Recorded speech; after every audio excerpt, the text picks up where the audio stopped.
여러분 안녕하세요. 한 주간 잘 지내셨습니까? 이제 여름이어서 많이 덥고 힘든데 그래도 기쁜 마음으로 하나님 말씀 함께 공부하면서 힘을 얻었으면 참 좋겠습니다. 계속 지난주에 이어서 느헤미야 성경 공부를 같이 합니다. 저희들이 성경 공부가 한 주가 좀 이렇게 딜레이 되는 바람에 목사님의 설교 패턴하고 한 주가 늦어졌는데요. 오늘까지만 아마 어제 목사님 설교 본문 말씀을 들으셨을 건데 이게 오늘 이번 주까지만 그러고 다음 주부터는 미리 한 주 당겨서 공부하는 거니까 여러분 양해해 주시면 감사하겠습니다. 네, 오늘은 느헤미야 2장, 특히 1장과 2장에 관련된 말씀인데 그 내용에 느헤미야의 기도에 대한 이야기입니다. 여러분 우리가 많이 기도하잖아요. 기도하는데 특별히 느헤미야는 어떤 기도를 했고 또 그 기도를 어떻게 했고 그래서 그 기도의 응답은 어떻게 받았는지 그리고 기도를 응답받고 나서 그는 어떻게 살았는지에 대한 이야기를 짧은 성경 공부지만 같이 생각해 보겠습니다. 제가 인트로로 이렇게 썼는데 그 당시 페르시아 왕조에 정말 수많은 사람들이 노예였고 수많은 사람들이 하청민으로 살았었는데 그 중에서 하나님께서 정말 계획하신 일이 있어서 느헤미야의 술 맡은 관원장이라는 것은 뭐 그냥 말 그대로 그냥 술을 따라주는 사람 그게 아니라 지금으로 말하면 가장 대통령의 가장 최측근입니다. 비서실장 중에 한 사람입니다. 비서실장이겠죠. 그래서 비서실장은 지금은 뭐 권력이 없지만 그 당시에는 막강한 권력이었습니다. 그랬기 때문에 느헤미야가 그러한 일들을 했는데 그의 출신은 유대인이었습니다. 그러니까 노예 출신이었죠. 그럼에도 불구하고 그가 그 자리까지 올라갔던 것은 하나님의 은혜였다라고 볼 수 있습니다. 그리고 에스더라는 왕후가 있죠. 이 왕후도 동일한 그러한 배경이기도 합니다. 살짝 느헤미야의 아닥사스다 왕이 있는데 아닥사스다의 왕의 아버지의 후궁으로 들어온 사람이 이 에스더입니다. 그러니까 느헤미야가 그 자리에 서서 술 맡은 관원장이 되고 다시 그가 수심이 가득 차서 그러고 있는데 아닥사스다 왕이 물어보잖아요. 그때에 에스더 왕후, 그러니까 어머니죠. 계모이기도 한데 그분이 그 자리에 함께 있었을 겁니다. 성경에 기록하지 않지만 그 사람의 어떤 영적인 아니면 여러 가지의 것으로 인해서 하나님께서는 그녀를 사용하셨고 또 그를 사용하셨고 해서 이 느헤미야라는 위대한 리더가 만들어졌다라는 것을 보게 됩니다. 우리가 기도할 때마다 여러분 하나님 뭐 돈이 없거나 뭐 어려움이 있을 때 특히 이제 재정적인 부분 때문에 고민하시는 분들 많잖아요. 그런데 그것을 기도하면 갑자기 눈을 빡 떠보면 뭐 집 앞에 보따리가 뚱 이렇게 떨어져 있거나 뭐 몇만 불이 이렇게 갑자기 나타났다. 그런 건 전혀 없잖아요. 누군가를 통해서 몇만 불이 나에게 빌려지거나 누군가의 도움을 통해서 온다는 거죠. 그게 결국 기도 응답인데 하나님께서는 기도 응답을 사람을 통해서 하십니다. 그래서 여러분께서 어떻게 이 인생을 살아가면서 이러한 사람과의 관계 그리고 하나님과의 관계를 만들어갈 수 있을 것인가에 대한 생각을 해보면 좋을 것 같습니다. 자, 첫 번째로 느헤미야의 기도인데 느헤미야는 전적으로 예루살렘의 형편을 그의 친척을 통해서 듣습니다. 그리고 마음이 너무 아픕니다. 그 이유가 뭐냐 하면 성벽이 허물어졌고 그리고 성문이 불탔다라는 이야기를 듣고 너무 마음 아파합니다. 그리고 수없이 기도하죠. 그 기도문이 느헤미야의 기도이기도 하죠. 느헤미야 1장 5절부터 해서 쭉 마지막 10절, 11절까지 그가 그러한 기도를 하게 됩니다. 그 내용을 간략하게 생각해 보는데 여러분 우리가 기도할 때 한 4가지만 생각했으면 좋겠습니다. 첫 번째, 그는 죄를 고백합니다. 나의 죄뿐만 아니라 내 민족의 죄 그리고 우리의 가족의 죄에 대해서 통탄하며 기도합니다. 기도 응답받을 때 가장 중요한 것은 죄의 고백입니다. 여러분 자신을 한번 뒤돌아보십시오. 내가 어떠한 죄를 지었는지 내 가족이 어떤 죄를 지었는지 하나님 앞에 가슴을 찢고 기도할 때 기도의 문은 열립니다. 그래서 죄의 고백, 이스라엘의 죄뿐만 아니라 개인과 본인의 집안의 죄, 우리의 죄를 고백하는 느헤미야에 대한 내용이 1장 6절 7절에 나오고요. 두 번째는 기도할 때 하나님의 약속을 기억하는 것입니다. 우리가 기도할 때 그냥 하나님 이거 도와주세요, 이거 해주세요, 돈이 없습니다, 아픕니다, 도와주세요. 그게 아니라 주님, 하나님의 백성에게 주의 이름으로 기도하면 응답하신다고 말씀하셨잖아요. 그런 어떤 설득할 수 있는 기도예요. 출애굽기 32장에 보면 이런 이야기가 나옵니다.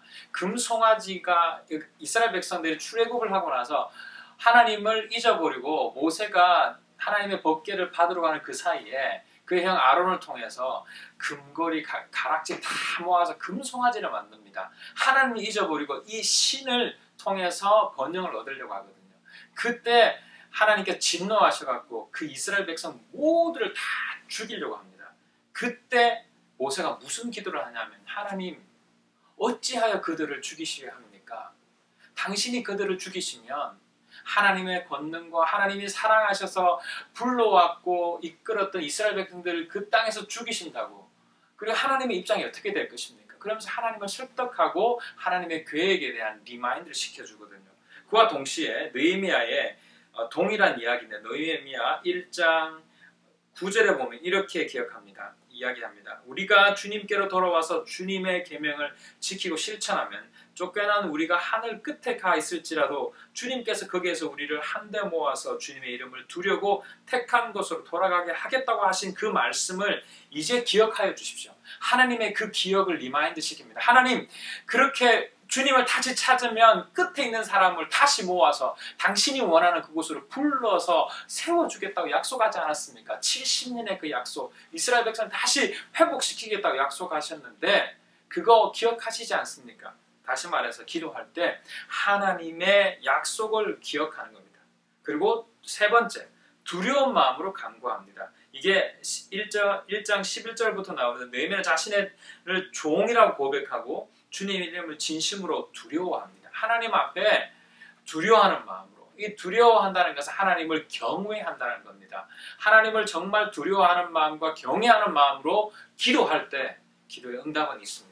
자, 마지막 네 번째는 뭐냐 하면 맡겨진 삶을 사는 겁니다.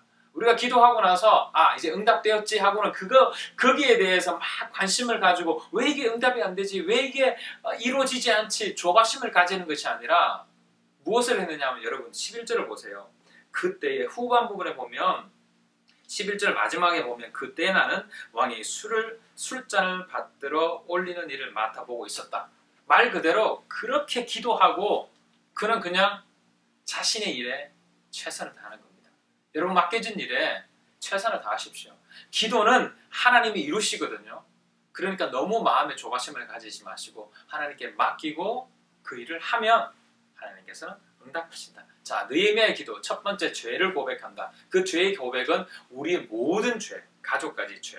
두 번째, 하나님의 약속을 기억한다.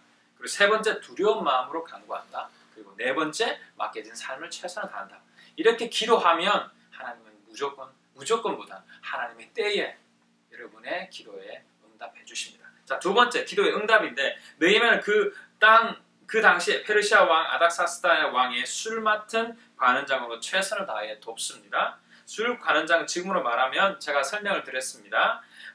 최고의 보좌관입니다. 그리고 아닥사스다 왕은 역사적으로 기록을 보면 가장 포악한 왕 중에 한 사람이었습니다. 그래서 그가 성격이 기분이 이렇게 어떨 때는 급하고 그래서 기분 나쁘고 앞에서 다 죽여버렸어요. 그래서 아무도, 그의 아버지도 그랬지만 그도 동일합니다. 자기가 원치 않으면 자기 앞에서 알짱거리면 싫어하고, 이런 경상도 말로 써서 죄송합니다. 이렇게 앞에 왔다 갔다 하면 죽이거나, 그럼 신문하고 그랬어요. 그러니까 그 왕의 그 포악한 모습을 상상해 볼 수 있잖아요. 술 맡은 관원장이었는데 항상 스마일맨이었습니다. 그래서 술을 따르기도 하고 항상 조언을 하면서 자기가 피곤해도 아파도 슬퍼도 항상 웃어야 되거든요. 그런데 그때 어떤 때였냐면, 자기의 고향 예루살렘 성벽이 무너졌고 성문이 불탔다는 소식을 듣고 너무 마음이 아파서 눈물을 흘리며 기도하다가 자기 일을 갔는데, 근데 마음에 얼굴 표정이 그렇게 보였나 봅니다. 그런데 이상하게 옛날 같으면 뭐야 왜 웃지 않아? 그러고는 그 사람 죽였을 수도 있을 건데 물어봅니다. 무슨 일이니? 내가 무엇을 도와줄까? 그래서 자기가 술술술술 이야기가 됩니다. 우리의 고향 이렇게 돼서 이렇게 됐다. 그런 내용이 나오는데, 자, 그래서 기도 응답은 첫 번째 맡겨진 일에 최선을 다한다. 제가 처음 위에 말씀드렸고요. 네, 두 번째로는 위기를 기회로. 여러분 한번 살아보시고 기도해 보시면 정말 기도해서 이게 응답될 거라고 생각됐는데 응답이 안 됐어요. 그리고 생각지 못했던 결과가 나왔어요. 정말 위기다. 어떻게 할까? 정말 하나님은 나에게 왜 기도를 듣지 않으실까? 이런 어떤 원망이 나오실 수도 있는데 그 위기가 기회가 됩니다. 하나님 앞에 더 기도해 보시고 더 하나님을 신뢰해 보십시오. 그럼 분명히 하나님께서는 기회를 주시는데 제가 조금 전에 설명드렸던 것처럼 이 아닥사스다 왕은 정말 포악한 사람이었습니다. 술 맡은 관원장에게 그 역할은 항상 스마일맨이었습니다. 항상 웃고 그리고 항상 긍정적인 이야기를 해줘야 되는데 그가 그렇게 최선을 다했겠지만 그 마음이 수심이 있었던 것 같아요. 그리고 얼굴에도 그렇게 보였던 것 같습니다. 옛날 같으면 아닥사스다 왕은 뭐야 하고 화를 내거나 아니면 감옥에 넣거나 그러면 죽여버리거나 그랬을 건데 그 느헤미야에게 묻습니다. 무슨 일이니? 내가 뭘 도와줄까? 그랬을 때 그는 위기를 기회로 만듭니다. 뭐냐면 2장 5절에 이렇게 말하죠. 유다의 성읍으로 저를 보내주셔서 그 성읍을 다시 세우게 하여 주시기를 바랍니다. 라고 요청합니다. 이게 가능할까요? 남의 나라고 식민지이고 말도 안 되는 그런 상황인데 그를 보내달라고 합니다. 그때 아닥사스다 왕은 그래 그럼 내가 보내주겠다 라고 말합니다. 자, 그리고 그에 이어서 세 번째, 여러분은 어떤 사람입니까? 꼭 필요한 사람입니까? 아닥사스다 왕은 그렇게 보내고 나서 그래 가서 영원히 살아 돌아올 필요 없어 이렇게 말해야 되는데 질문합니다. 언제 돌아올래? 그 다 짓고 나서 다시 언제 돌아올 거야? 라고 말합니다. 느헤미야는 그때 대답하죠. 내가 언제 돌아오는지 때는 모르지만 꼭 돌아오겠습니다. 그리고 약속을 지키고 나중에 돌아오거든요. 이따가 또 다시 예루살렘을 가지만 그 정도. 여러분 우리가 그 직장에서나 어느 곳에서든 잠시 한 달만 좀 쉬겠습니다. 그래 영원히 쉬어라. 들어오지 마. 책상 딱 빼버리고 이런 일들이 많잖아요.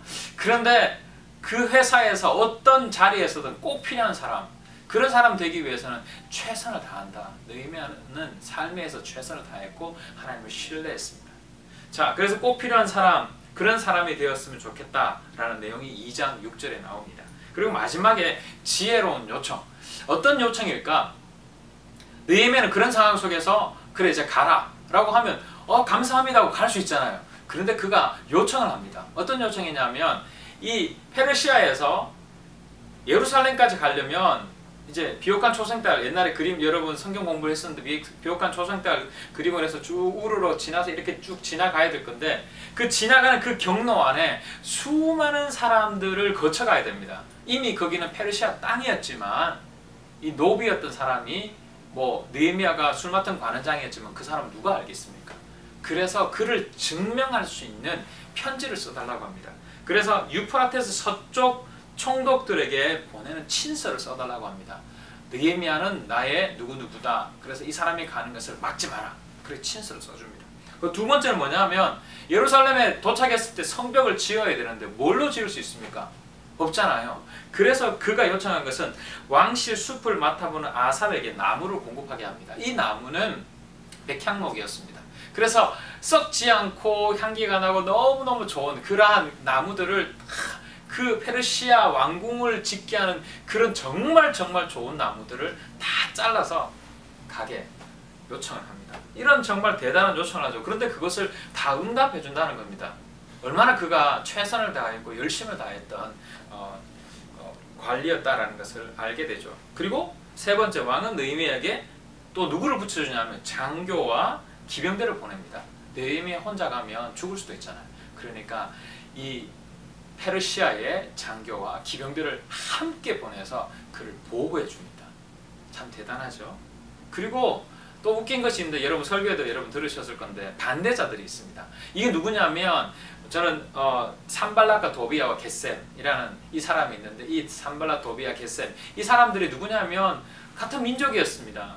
지금 유대인들이거든요. 그런데 이 포로로 끌려가지 않고 남겨져 있는 사람인데 페르시아에서 도와주러 오는 사람인데도 불구하고 이 느헤미야를 싫어합니다. 시기합니다. 우리 주변에 참 많잖아요. 같은 생각과 같은 마음을 가지고 있음에도 불구하고 나보다도 좀 더 뛰어나면 싫어하고 시기합니다.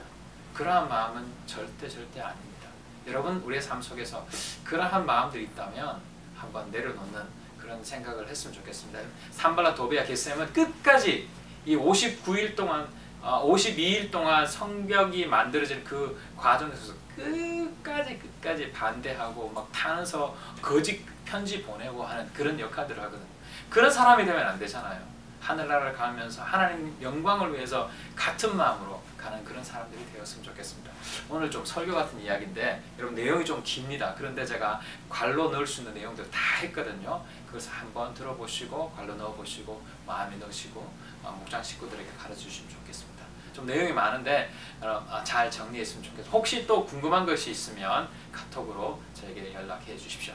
한 주간도 주님 안에서 승리하십시오. 느헤미야 같이 그런 믿음을 가지시기 바랍니다. 할렐루야! 안녕!